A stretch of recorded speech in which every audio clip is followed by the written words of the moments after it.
Hello everybody, welcome to World Monologue Games Regional Finals. You are here at our endurance show. This is our 6th show for the weekend. We've had our endurance and sprint categories. My name is Pete Malicki. I am the creator of World Monologue Games and your host. I'm just going to say a few words about the event and then I'll hand over to our wonderful performers. So the endurance category are monologues which run from 5 to 10 minutes.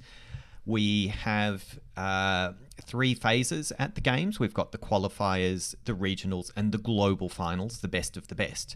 So actors have submitted a video of themselves performing a monologue into any of our categories, and judges have reviewed them, and the best ones are what you're seeing going through here to the regionals in this show right now. Now, just a little warning: if you are sensitive to any particular kind of content, language, that kind of stuff, you may very well see it in tonight's show. There's often strong adult themes and strong language at World Monologue Games.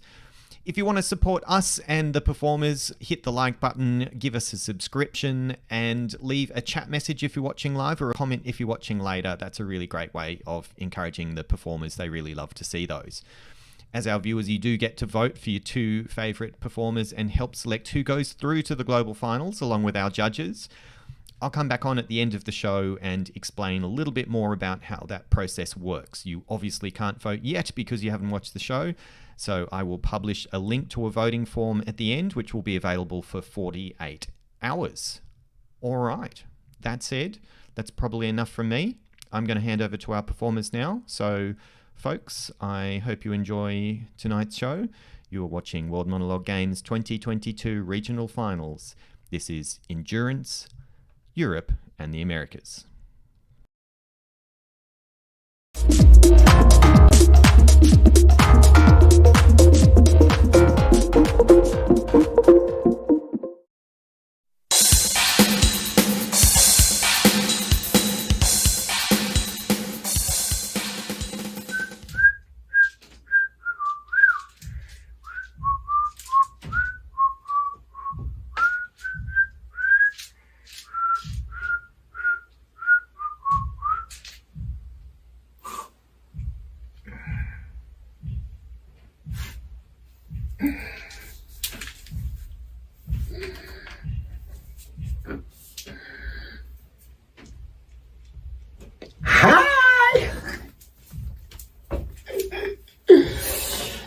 He's sleeping. Let's play. Let's play.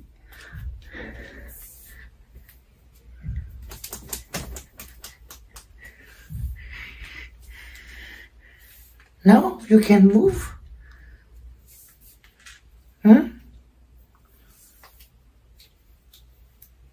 Just like the others. You can move.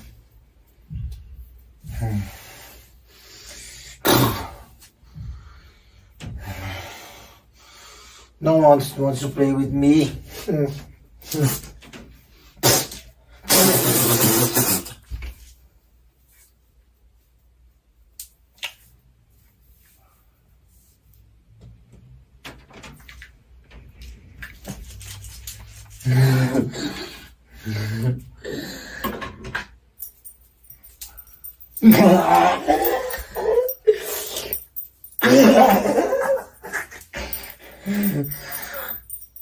Let's play. I hide, you fight. I hide, you fight.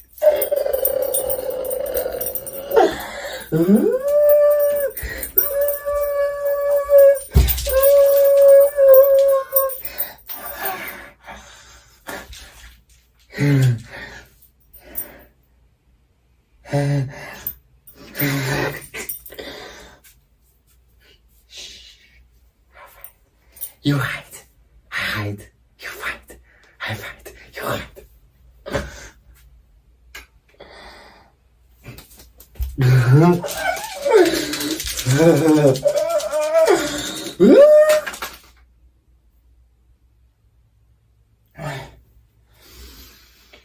Oh my God. Oh my God. Girl. Another one. He got you. I can't handle this. I need a fucking cigarette. Just a second, girl. Just a second. I left one here. Yes. Yeah, not again.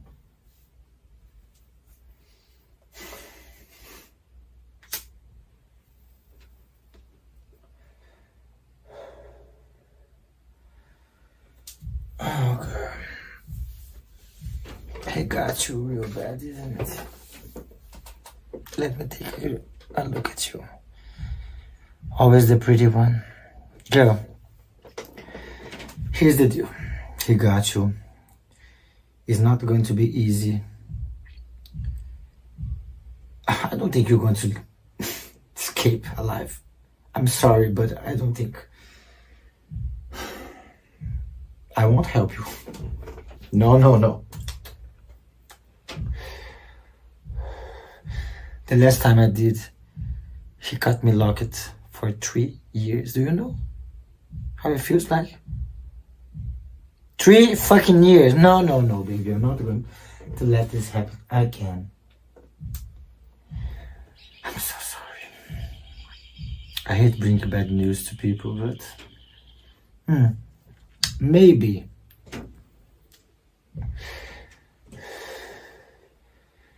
if you have a little bit of time, he's sleeping now. The crazy one may help you. But what is this? Oh. I believe you met the kid. He's a little crazy, but he's harmless. Not like the other one. You don't want to meet the other one, baby. Oh. You drank the whole glass. That's why you're like this. Can move. Can do a shit. Well, baby. Do you believe in God?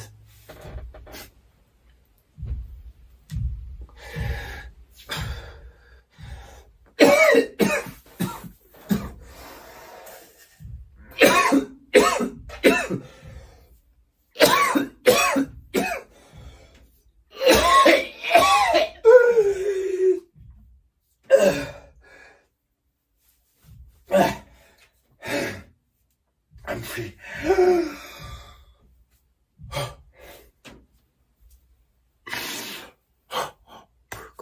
I'm so sorry. Not again. Not again. Oh my God. This is my body. My body, not theirs. Oh my God, I can't take this anymore. I'm gonna help you. You can move. Damn it! I'm gonna help you. Can you blink? Yes, you can blink, okay. 1 blink for yes and 2 for no, okay? Alright. Can you understand me? Okay. We need to find the key. We need to find the key to get out of here. I'm gonna carry you all the way. Do you know where the key is? You know. Okay. It's here. It's here. Blink! It's here. Where is it? It's here. It's here. It's here. I'm gonna save you. I'm gonna carry you all the way. He's not going to need it. See? We're free. I'm gonna carry you.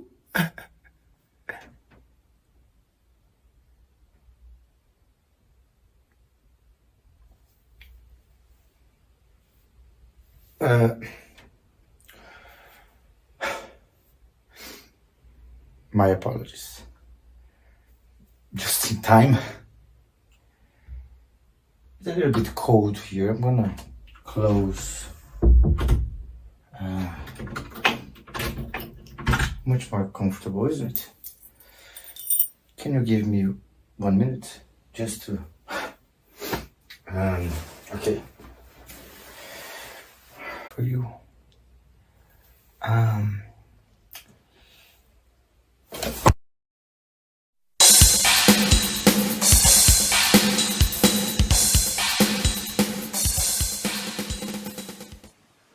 Good afternoon, dear subjects of the Mushroom Kingdom. Oh, what a wonderful sunny day it is. Hello there, Mr. Sun. Oh, you look a bit grumpy, Mr. Sun. Is it because Miss Moon is waiting and you won't get to shine on her face for another week? Let us all just be happy that there isn't a cloud in the sky on this glorious day. Except for that one over there. It's about the turtle throwing what looks like biological waste out all over the kingdom. Someone's going to call the EPA on you, Mr. Turtle. Now, I am... Oh, hello there, Captain Toad. You look a little anxious. You need to speak with me. I'm in the middle of a little speech, so I'll be with you in 1 minute. It's rather pressing, you say. Well, I'll make it quick. I'm sure you don't want the entire kingdom waiting while we shoot the breeze, Captain Toad. You're Yellow Toad, not Captain Toad. Not to poo-poo on your sense of identity, but you're all slightly identical.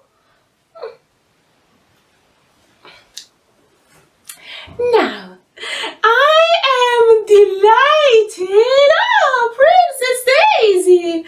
So nice to see you showing your face on my monthly royal address. I know how busy you are making sure that lovely yellow and brown dress doesn't get dirty either. So it's wonderful you made it this one time. Now, I am delighted to announce that we will be hosting a party for the whole of Toad Town at Mushroom Castle this very evening. Everyone is invited! Yay! Everyone except Bowser, of course.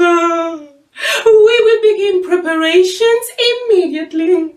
Please, tell your friends and neighbors about the party.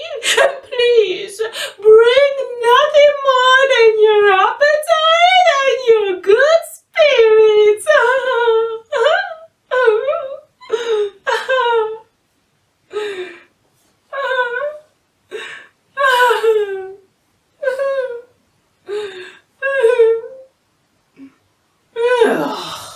Live luck to heaven.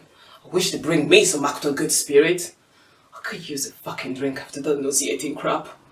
Don't even know what I ever did to be in charge of the fucking fungus province. Yellow Toad! What did you want? Really? You were going to interrupt my public address to tell me your pay is late? You are an abject coward, and yet you have the guts to stand up to the princess in front of the entire population to complain about industrial matters? All right, Mr. Toadstool, how about this? You go and fix me some afternoon tea, I'll get out the checkbook. Pardon, my little darling? What would I like for my afternoon tea? How about a cheese and mushroom pizza? Spinach and mushroom crepes? Chicken and mushroom lasagna? Mushroom omelets? Or my favorite, stuffed mushrooms? That's right, you little twerp, run away! Ah, Daisy, my favorite illegitimate monarch. Haven't returned to Sarasaland yet. The only non-place in the entire universe that's even more depressing than the bloody Mushroom Kingdom. What do you want? Oh, of course you're upset with me. All you ever do is swan around, showing up that dress and developing grudges. What the hell did I do to put a bee in your stupid bonnet this time? Luigi. Why would I sleep with Luigi? Cookie bastard is hardly the princess would go for. Oh my. Where'd you get that? RedTube.com. The double-crossing bastard. He said it was a recording. I'm gonna cut off his balls for this.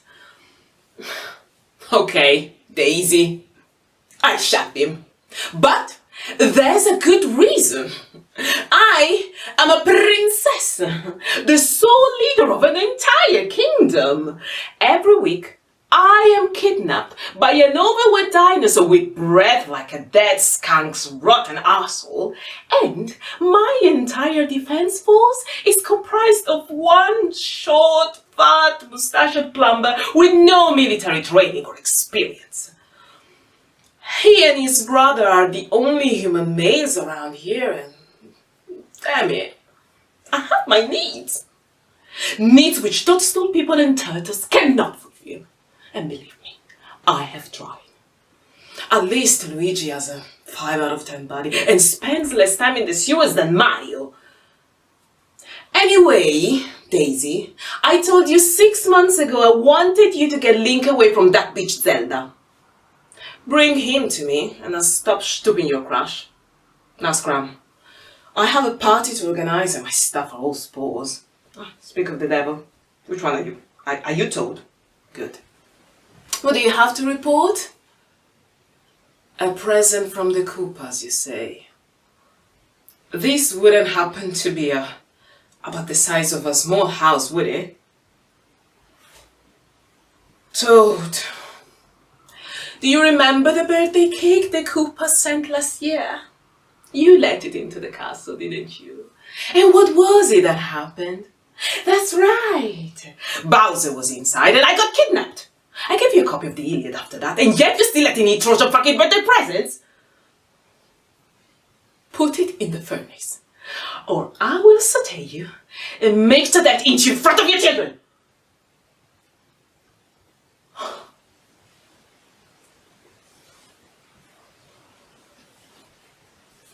Oh, Mario! I swear, that wasn't me! Bloody Japanese anti-porn are always using my image. No respect for the International Convention of Intellectual Property. Well, if you're not here about that, what are you doing in my drawing room? You want to get married? Me? To you? Honest to God, why is everybody bringing the crazy to me today? Who spiked that I'm drinking water? Oh, hang on, Mary, I'm buzzing. Hello? Daddy, what a surprise! Mario's here? I hope you don't mind him seeing with the cell. Oh, okay. I'll ask him to step out for a moment. Mario, fuck off. To what do you displeasure, Daddy? What do you mean? I haven't spoken to them in months. Forbes magazine published my net worth. That explains a lot. What did they say it was? $1 billion? You told me I had 200k in a trust account. Are you telling me I'm worth 5,000 times that amount? I told you I didn't speak to anyone. Oh, I know what happened here. Someone's leaked your finances and you are trying to turn it around on me to deflect the fact that you were trying to steal 99.98% of my wealth. You thieving old bastard. When I turn 18, I'm going to utterly destroy you. And yes, I may have a cute ass, but I can do basic mathematics in my head.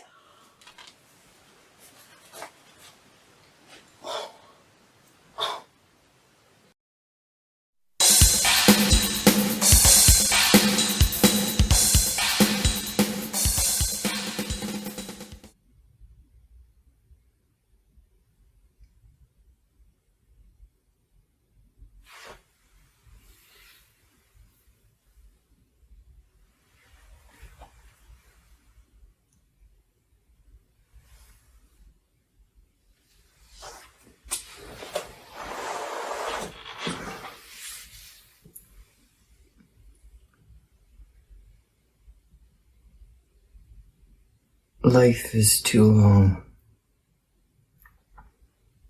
Death comes too fast.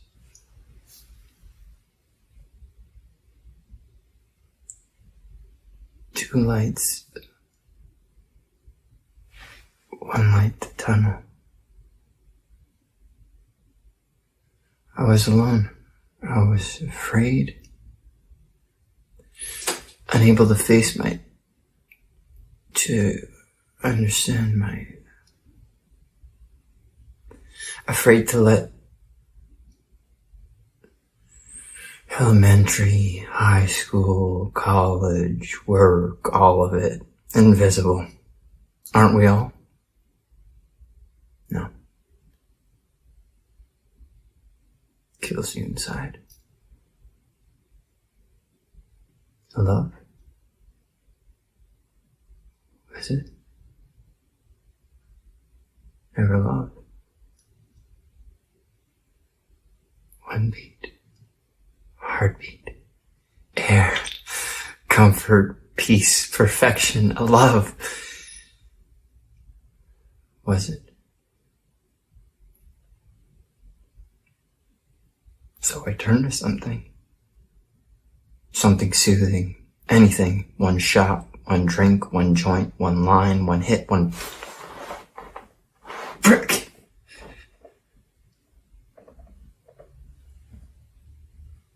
I'm bleeding. Kills you inside. Hello? Was it?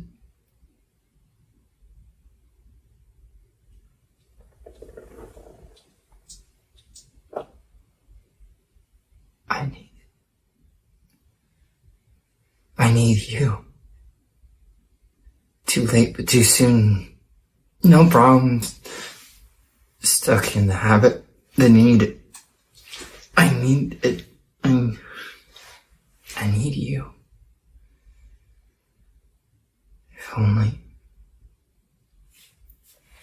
If only life was fair. If only she could care enough to see no humanity, no compassion. Snap.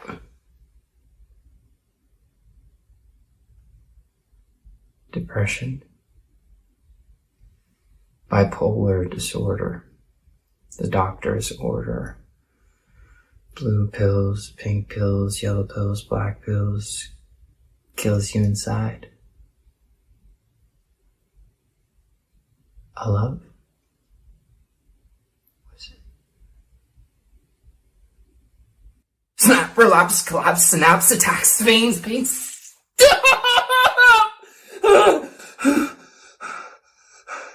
Heartbeat. Heartbeat.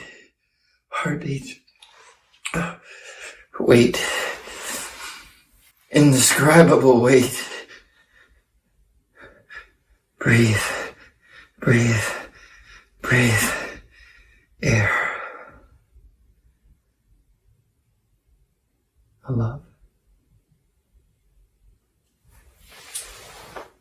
Was it? If only.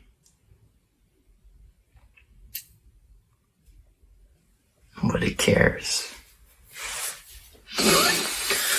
Alone. I want to be alone.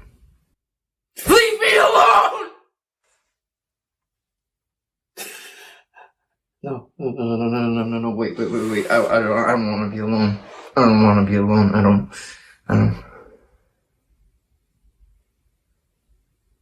A light. A light. A smile. A smile. To me. To who?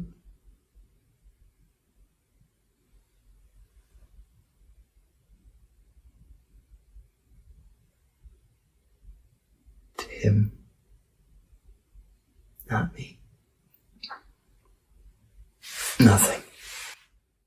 Snap the need. No. Solitude. Sweet darkness.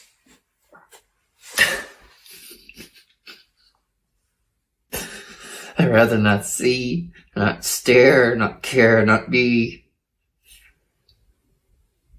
Tired.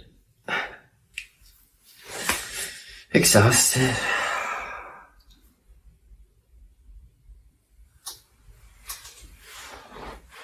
Prick. No, bleed. Bliss.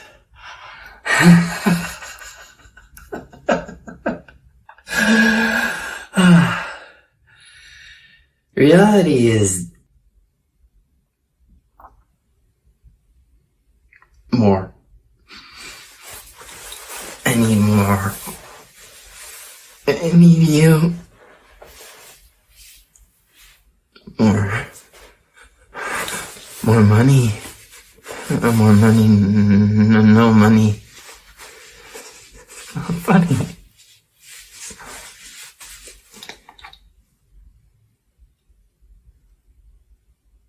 At the end of it all,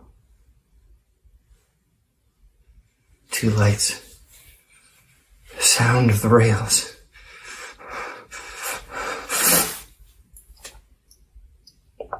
One light.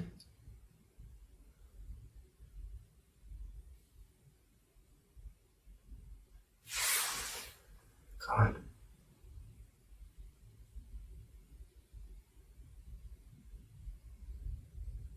Darkness.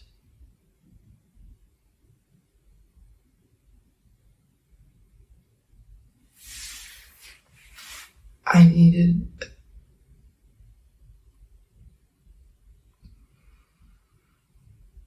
if only.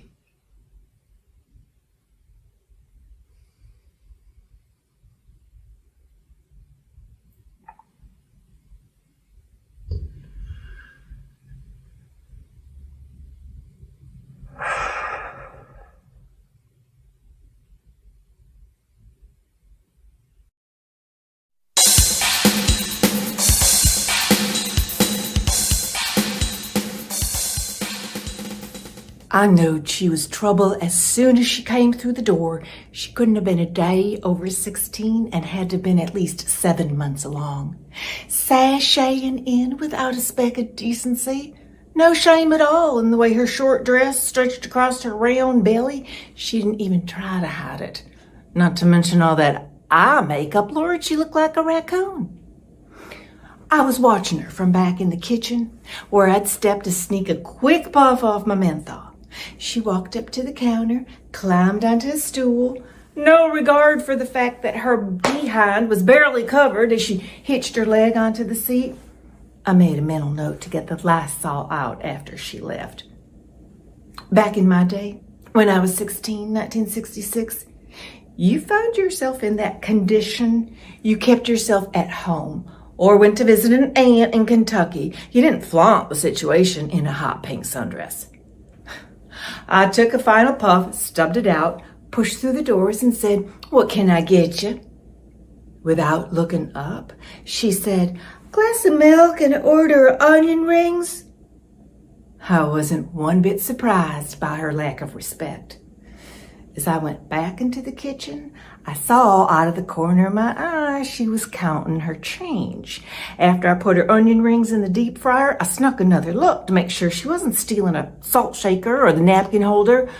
I could just imagine her poor mama worrying herself sick over her unborn grandchild while her daughter's out looking for ways to steal onion rings, and by the way she was dressed, a sugar daddy. When I handed Miss Press her onion rings, glass of milk, and said, "Here you go," she still didn't look at me. I felt the hairs on the back of my neck stand straight up.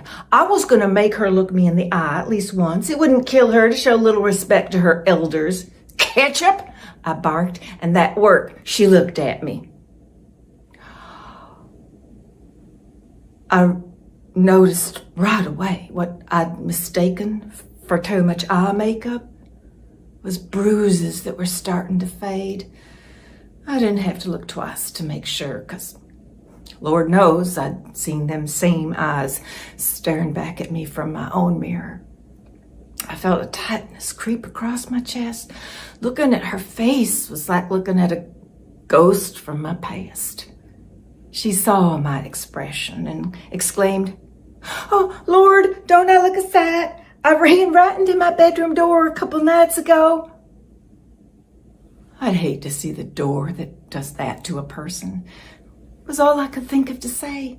She looked back down at the counter, and I realized what I'd taken for lack of respect was plain old-fashioned shame, pure and simple. My name is Millie. I held out my hand, and she took it, her grip surprisingly strong. I'm Tipsy. My name is Tipsy. Nice to meet you. Before I had time to stop myself, I said, what kind of name is Tipsy? One that usually needs to be repeated a couple of times before people believe it's my real name. My mama, she's a real cut up. I wondered what kind of woman would name her kid Tipsy. Where is your mama? I thought she was going to be here. I called her boyfriend, and he said she went down to Mobile with one of his buddies for a week or two. While I pondered that, she gulped down her milk and cleaned her plate till there wasn't a crumb on it. Poor kid must have been starving. You have any other family? I have a sister. She left last week to go to California. Why didn't you go with her? We wasn't invited. Honey, she just up and left you. She left me a box of her clothes, seeing as how none of mine would fit me anymore. What about your, I didn't know what to call the fella who was partly responsible for her predicament, so I gave up, pointed towards her belly. She touched her right eye gingerly and said, oh, he wasn't who I thought he was. My baby deserves better. So do you. I'd never been so wrong about a person in my life, if you don't count Raylan. I felt another flutter in my chest, but this felt like something coming loose instead of tightening up. Maybe this is what they mean when they say something tugs at your heartstrings. Where are you staying? I have a friend. She's letting me stay in her room till her parents get back from vacation. What are you gonna do when they get home? That's when the cook shouted, order up! So I didn't get to hear an answer if there even was one. I picked up the order, took it over to Shelby Jean at table 4, my mind racing. Had Tipsy seen a doctor? Was she planning on keeping her child, even if she wanted to? How could she? Was she in school? Did she want to be? Did her ignorant, selfish mama even know that her baby girl was pregnant?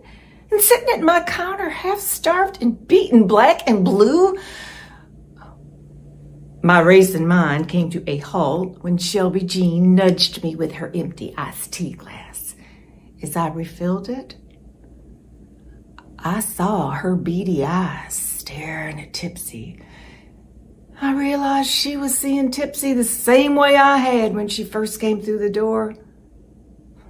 She saw a piece of white trash and a tacky, tight dress looking for trouble. But we couldn't have been more wrong. What I saw now was a lost little girl paying for the stupidity of others, someone who just wanted to be loved like everyone else, but who went looking for it in the wrong place. I saw me 30 years earlier standing with Raylan in front of the Justice of the Peace. My husband, Raylan, he died a couple years ago when his heart gave out.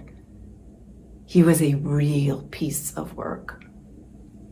He left my face like Tipsy's more times than I could remember. Nobody ever knew the real Raylan. He could charm the skin off a snake. Yep, he was a sneaky one, and he could talk you into anything. I don't know, he talked me into marrying him the day I turned 16. Had my mama's signature on the marriage license before he even proposed to me. Shelby Jean poked me with her straw. She giving you trouble? I looked at her sour face and her new updo. Trouble? Oh, Lord, no. That's Tipsy. She might start working here some.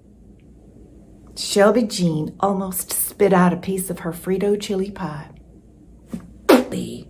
Still picking up puppies off the side of the road? Raylan always said you was too tender-hearted. It took every ounce of willpower not to douse her new updo with my pitcher of sweet tea. If I want to hire extra help, it's nobody's business but mine. Raylan can go to hell. Oh, wait, he's already there. I walked back over to the counter and patted Tipsy's hand. I have an extra room upstairs rent-free. We open at 5 a.m. for breakfast. Of course, you can help with the dinner crowd. When the baby comes, you'll need some time to recover. We could put a crib in my office. You'll get 3 meals a day. The high school is within walking distance, and the health clinic is right around the corner there. Can you start tomorrow? I knew I was being extra pushy, but I was afraid she'd chicken out. Sometimes it's harder to accept kindness from people than it is to accept meanness. I watched a tear roll down her cheek and she said, "But why, you don't even know me."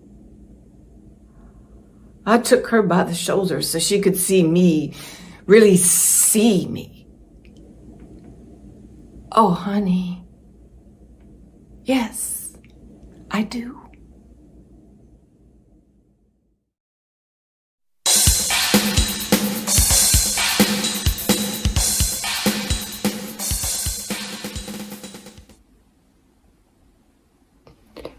Last night I dreamt the world was ending. I was on a high-rise building and the foundations were crumbling and the nukes were heading towards us. And I could hear people crying and sirens and people rushing for cover and panic. And the weirdest thing about it all was that despite everything about this dream suggesting that it wasn't a dream, that it was a nightmare, I felt completely calm and at peace. Simply looked up at that grey sky, saw the missiles heading towards us and accepted that I was going to die that day. That I was meant to die on that roof, that was some sort of divine destiny, and who am I arguing with that? So, after a brief contemplation of my life, the loved ones that I hold close, I felt the sadness begin to creep in. So, closed my eyes, dropped to my knees and braced for impact. And after the explosions, and the crashing subsided and the rubble began to settle over my eyes, and I realised that I'd survived. I felt too many emotions, too much regret at my young age for things that I've not done, and all that amounts to a great tendency to be bored. To refuse the mundane day-to-day life. The thought of trapping myself in that for the rest of my adult life, it scares me so much, it's not worth my pride or my fear.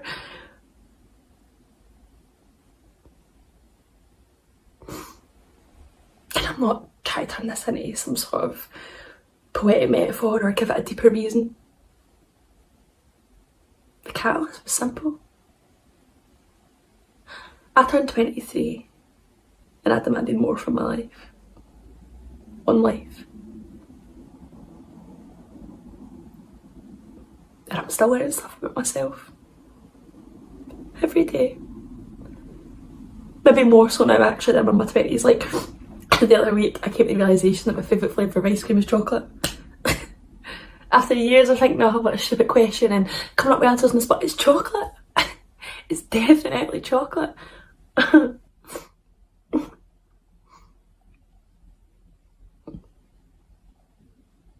I don't think I'm meant to understand myself.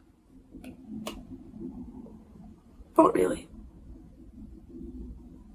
But there are some things that have came to realisation in the past year. Firstly, there's no life without observation. Sometimes the bad parts of life are just good parts that are hidden. It's not till you look back in observation that you can begin to connect the dots. Secondly, when a man stops becoming affectionate towards you, he becomes pointless. I lost my emotional attachment to him, and without it, he just seemed so ordinary.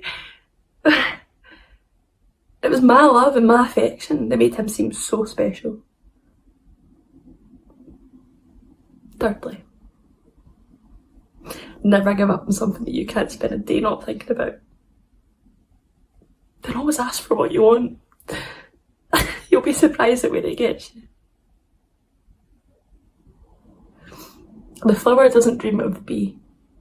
It blossoms and it comes. Smooth seas don't make skilled sailors, and I am only human.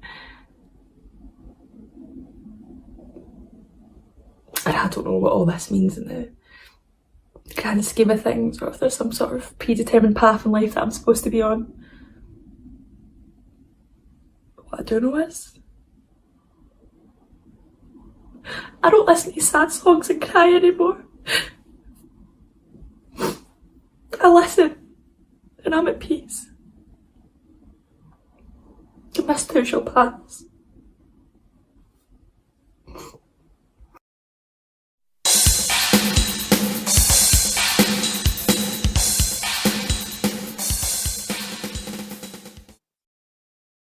I didn't know it was going to be this hard.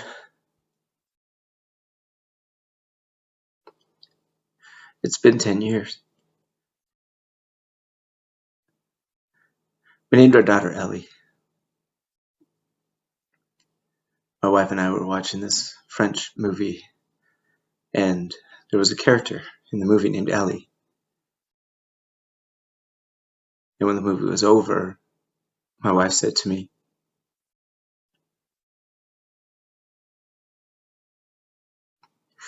"If we ever have a daughter, let's name her Ellie." And I said, "Of course. I love that name."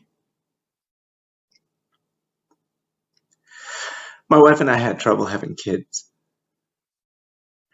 And after 12 years of marriage, we decided to adopt. And that's how we got Jake. And 2 years later, we got Darren. My wife was in the delivery room for both of the boys, and we got to take them home from the hospital. But it was different with Ellie. She was in foster care. She was in foster care from 5 months to 13 months, and that's when we met her.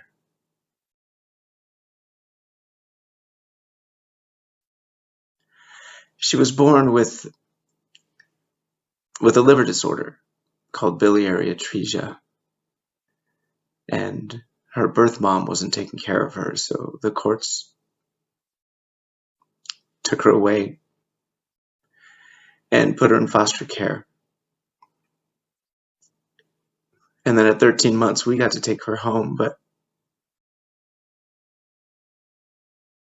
her birth mom still had some legal rights, so my wife had to do visitations. And it was hard.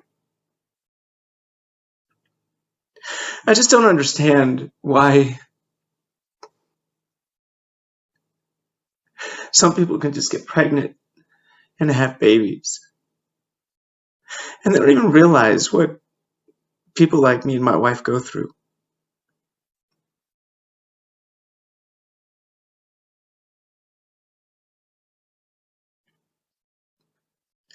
Anyway, when our social worker initially called us, she told us about biliary atresia. And if you're born with biliary atresia, you have to have a liver transplant. So we knew it was going to happen eventually. And after about 2.5 years, we got a call from UCLA Medical Center. That's where she had all her doctor's appointments, and that's where they were going to do the liver transplant. So I took her in. My wife stayed home with the boys.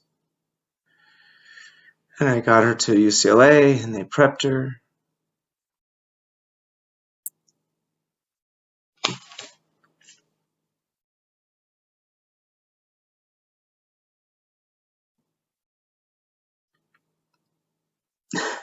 Sorry.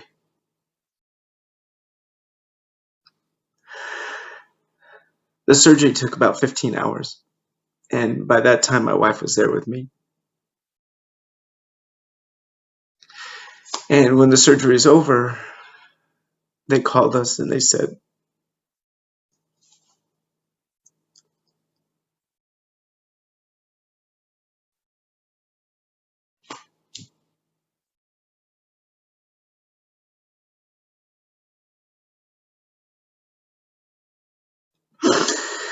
the liver didn't take. And they gave us the choice. They said we could come in and say goodbye to her, or they could look for another liver.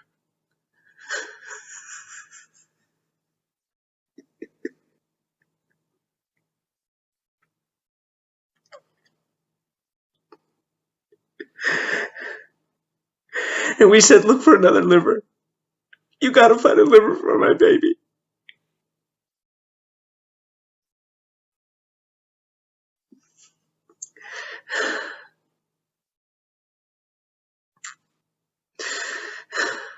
And less than a day later, they found another liver.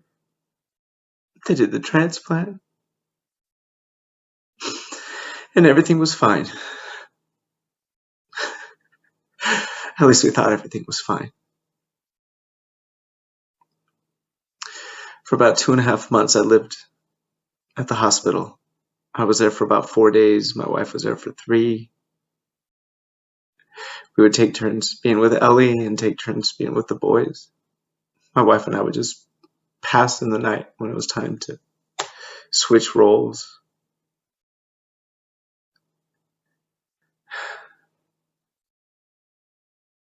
And then after about 2.5 months, the doctors came to us and they said, she needs a 3rd transplant. They found another liver. They did the 3rd transplant.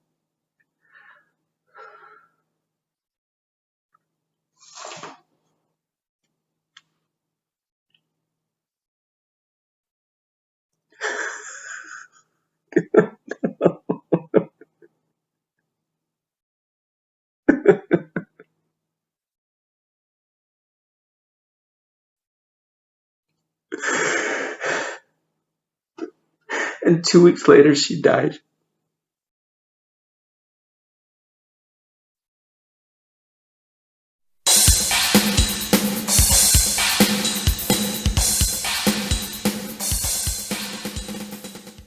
Oh, hey. Yeah.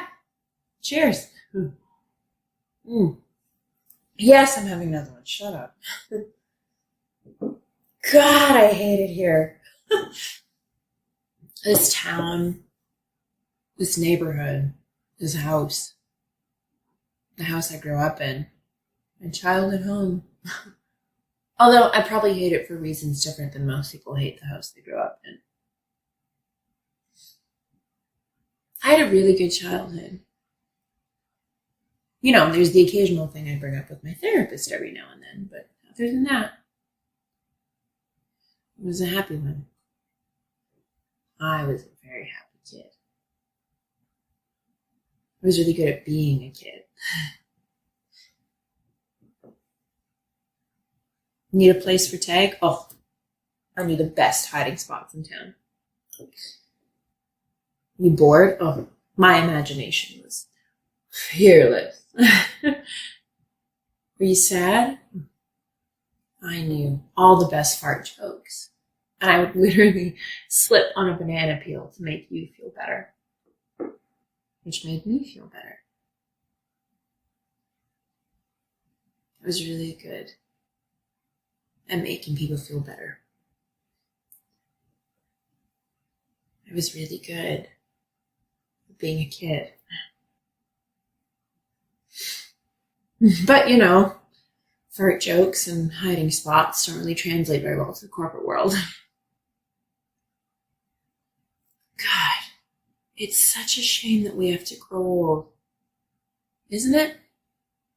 Like, we're given this tiny sliver of time where we get to look at the world through unjaded eyes and just take it all in. Let it sink in. And we get to look at the little insignificant moments and things, and we get to find the beauty in ordinary things. And it sucks. Because it's not until you get older that you realize those are not the insignificant things. Those are the extraordinary. But we don't know that when we're little. We just think that, clouds look like bunnies. And we think that a hug from mom and dad will fix anything.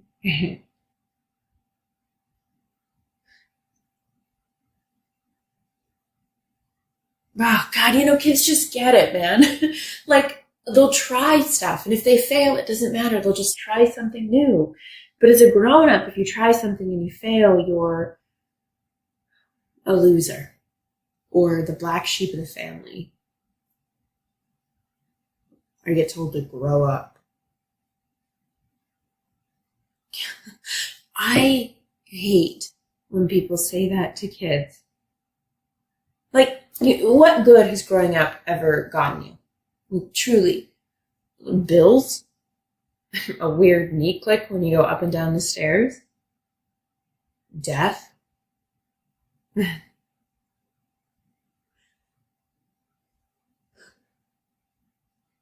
When people grow up, they forget about that part of themselves that looked at the ordinary and saw something extraordinary. They forget about the bunnies and the clouds.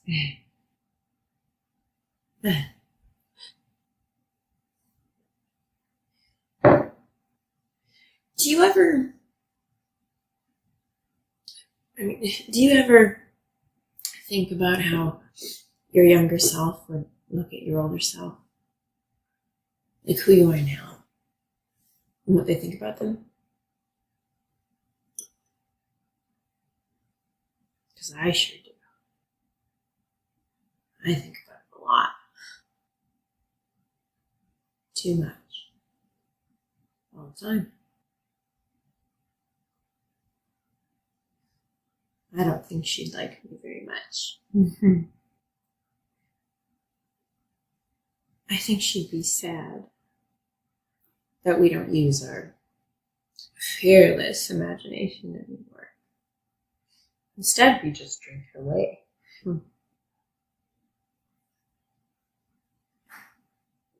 I think she'd be mad that we don't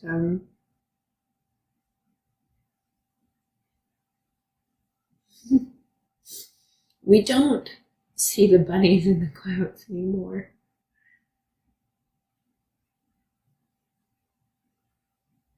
And we don't get fascinated by splashing in puddles.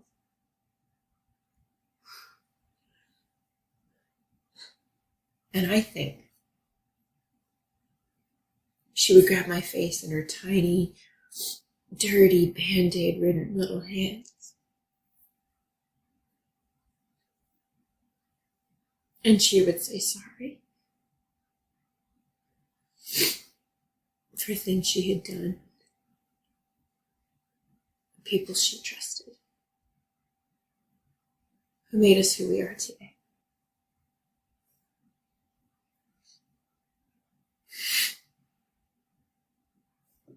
Because it wasn't our fault.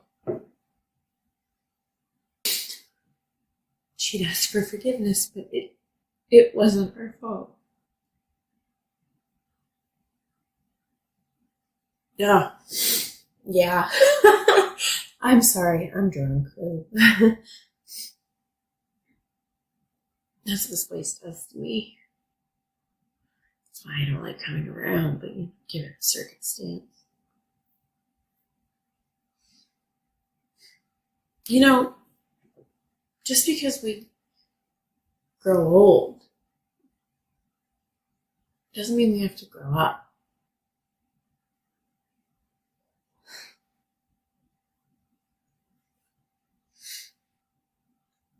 Do you want to hear a fart joke?